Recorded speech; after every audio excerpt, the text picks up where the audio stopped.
नमस्कार शेतकरी मित्रांनो. आता रब्बी हंगाम संपला आहे आणि आपल्या समोर असा प्रश्न आहे जो सर्वांसाठी महत्वाचा आहे. बघा, गव्हाची काढणी झाली की शेतात काय चित्र दिसतं? सगळीकडे पसरलेला पाचट म्हणजे काढणीनंतर उरलेले गहू पिकाचे अवशेष. हे चित्र आपल्या सगळ्यांच्याच ओळखीचे आहे, बरोबर ना? एक यशस्वी हंगाम संपल्याची ही निशाणी असते, पण पुढच्या पिकाची तयारी करताना एक मोठी डोकेदुखी सुद्धा असते. तर मित्रांनो, आज आपण याच प्रश्नाचे उत्तर शोधूया. सर्वप्रथम टू इंडियन फार्मर्स मध्ये तुमच्या सगळ्यांचे खूप खूप स्वागत आहे. गव्हाचे काढ म्हणजेच पाचट यावर सगळ्यात सोपा आणि जलद उपाय म्हणून काय केलं जातं? सरळ काडी लावली जाते.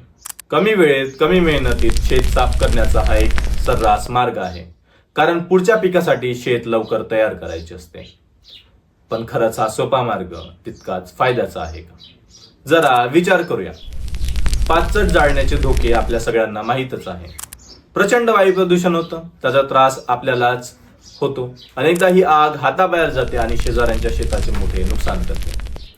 आणि सगळ्यात महत्वाचे, जमिनीवरचा सुपीक थर या आगीने जाळून टाकला जातो आणि जमिनीचा कस उतरतो. म्हणजे काय, जमीन नापीक बनते.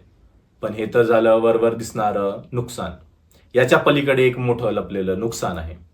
कधी विचार केलाय का की या धुरासोबत तुमच्या जमिनीची सुपीकता आणि तुमच्या खिशातले पैसे दोन्हीही जळत आहे? हो, हे खरं आहे. यातला सगळ्यात महत्वाचा मुद्दा म्हणजे सेंद्रिय कर्ब, ज्याला आपण ऑर्गॅनिक कार्बन म्हणतो. सेंद्रिय कर्ब म्हणजे जमिनीचा आत्माच जणू.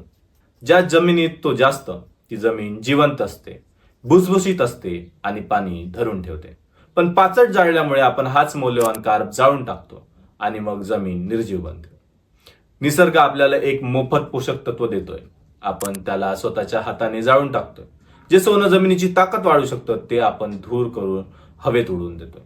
आणखी एक गोष्ट बघा, गव्हाच्या पाचटात नैसर्गिक सिलिकॉन प्रचंड प्रमाणात असतं. हे सिलिकॉन पिकाला मजबूत बनवतं, पिकाची रोगप्रतिकारक शक्ती वाढवतं. पण आपण काय करतो? हे मोफत सिलिकॉन जाळतो आणि नंतर बाजारातून महागड्या पिशवीत विकत आणतो. जे आपल्या शेतात फुकट आहे तेच पैसे देऊन परत विकत घ्यायचं, हा मूर्खपणा कित्येक वर्षापासून आपण करतोय. चला आता थेट सोल्युशनवर येऊया. आता आपण जी पद्धत पाहणार आहोत ती म्हणजे कचऱ्याला सोनं म्हणजेच नैसर्गिक खत बनवण्याची पद्धत. ही काळा सोनं निर्माण करण्याची शास्त्रीय पद्धत आहे. ही पूर्ण प्रोसेस फक्त 5 सोप्या स्टेप्स मध्ये आहे. पाचट जमिनीत मिसळणे, शेताला पूर्णपणे पाणी देणे, विघटन करणारं द्रावण तयार करणे, हे द्रावण शेतात फवारणे आणि निसर्गाला त्याचं काम करू देणे. पाचट जमिनीत मिसळणे यासाठी रोटावेटर हे सगळ्यात बेस्ट साधन आहे. रोटावेटर पाचटचे बारीक तुकडे करून जे मातीत छान मिक्स करतो.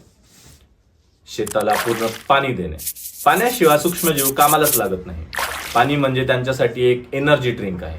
भरपूर पाणी असेल तर पाट्याने द्या, कमी असेल तर स्प्रिंकलर वापरा, पण जमीन पूर्णपणे पाण्याने भिजलेली असावी. खास द्रावण तयार करणे, याला म्हणतात वेस्ट डिकम्पोजर. ही एक बाटली बंद असलेली उपयुक्त सूक्ष्मजीवांची ताकद आहे. हे सूक्ष्मजीव पाचटाचे रूपांतर सेंद्रिय खतात करतात. हे विकत घेताना सावधानता बाळगा. याची सरकारी किंमत फक्त 20 रुपये आहे, पण तुमच्याकडून जास्त पैसे लाटले जाऊ शकतात. मिश्रण कसं बनवायचं? 200 लिटरचा ड्रम घ्या, त्यात पूर्ण पाणी भरा, त्यात 2 किलो गूळ टाका आणि वेस्ट डिकम्पोजरची एक बाटली ओता. हे द्रावण 2 ते 3 दिवस तसंच ठेवा, म्हणजे सूक्ष्मजीव सक्रिय होतील. नंतर हे 200 लिटर द्रावण 1 एकर ओल्या जमिनीवर फवारा. आता 5वी पायरी म्हणजे शेवटची स्टेप्स, 60 दिवसांची वाट पहा. द्रावण फवारल्यानंतर सूक्ष्मजीवाचं काम सुरू होतं. 15 ते 20 दिवसांनी पाचट नरम होईल. 40 दिवसांनी तो सहज तुटू लागेल आणि 60 दिवसांनी पाचट पूर्णपणे मातीत मिसळलेला असेल. तुमची माती काळी आणि भुसभुशीत झालेली असेल. फक्त एक गोष्ट लक्षात ठेवा, जमिनीतला ओलावा टिकवून ठेवा. आता यामागचं विज्ञान समजून घेऊया. जेव्हा सिलिकॉन नैसर्गिकरित्या जमिनीत परत येतं तेव्हा पिकाचं खोड मजबूत होतं. पीक वाऱ्याने लोळत नाही आणि रोगांना तोंड देण्याची ताकद वाढत. मोठ्या शेतकऱ्यांसाठी तर ही एक स्मार्ट बिझनेस स्ट्रॅटेजी आहे. यामुळे रासायनिक खतांचा खर्च कमी होतो. तुम्ही आरामात प्रति एकर 5 ते 8 हजार रुपये वाचवू शकता. मोठ्या शेतावर काम करताना 1000 लिटरच्या टाक्या वापरा. टँकरचे बूम स्प्रेअर वापर. हे सगळं करताना काही चुका होतील, त्या चुका तुम्ही टाळू शकता. कोरड्या जमिनीवर फवारणी करू नका, रासायनिक गुळ वापरू नका आणि सगळ्यात महत्वाचं, संयम ठेवा. ही 60 दिवसांची नैसर्गिक प्रक्रिया आहे. तर मित्रांनो, शेतातला पाचट हा कचरा नाही, ते आपल्या पुढच्या पिकासाठी लागणारं मोफत खत आहे. निर्णय तुमचा आहे, शेती जाळून धूर करायचा आहे की त्यातून सोनं तयार करायचं.